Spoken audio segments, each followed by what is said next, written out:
Hi there, welcome to the next episode where we'll be talking a little bit about psychoanalytic approaches in literature.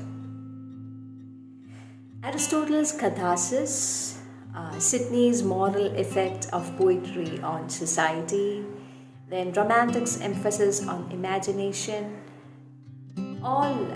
this can be considered, all these people can be considered as forerunners to psychological approaches in literature.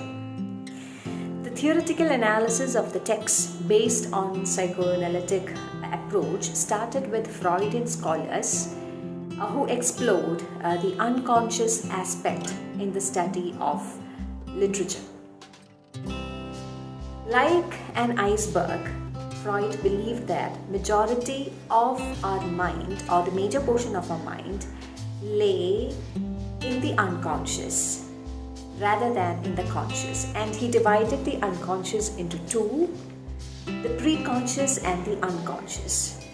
The preconscious refers to that which can be transformed into conscious easily, and that which comes up again and again, or time and again. And the unconscious is that which comes to the conscious only with considerable effort and doesn't recur as often as that in the preconscious. Now, Freud also believed that libido, or sexual energy, is one of the prime psychic forces which drives the society. And since there are social taboos which control the sexual energy, much of such desires lay latent. Freud also divided structured the mind into three: the id, ego, and the superego. Id is the pleasure-seeking, uncontrollable, instinctual, gratifying part of the mind which is quite unconcerned about the safety of self and of the others. And ego for Freud is that regulating agency, the reason, good sense, that which is largely based in the conscious realm and that which works on reality principle.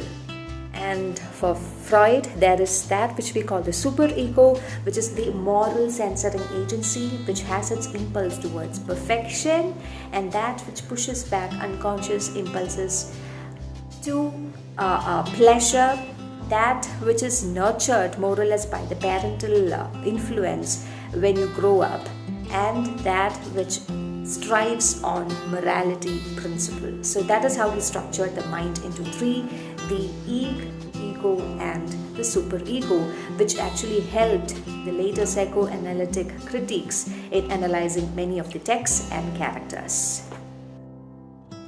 On the basis of Freudian theories, psychoanalytic critics interpret images in a text, the themes of the text, and even the nature of characters of a text. For instance, the Oedipus complex, with which Hamlet is associated with in critical studies, owes to many of the theories proposed by psychoanalytic critics. Jacques Lacan says that unconscious is structured like language. He believed that there was no getting outside the language, and it was innately figurative and was not transparently referential. And he also believed that human subject evolves when getting into contact with language, and that one can transcend language as an autonomous individual is a fallacious statement.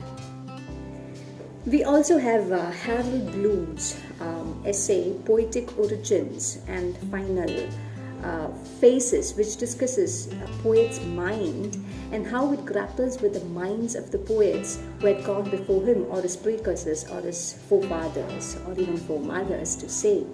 Now, Jeffrey Hartman reads Wordsworth's poem in Freudian discourse in one of his essays. And we have psychoanalytic feminist critiques like Julia Kristeva, Luz Irigaray, and Helen Sissou, who tries to examine text from a feminist point of view.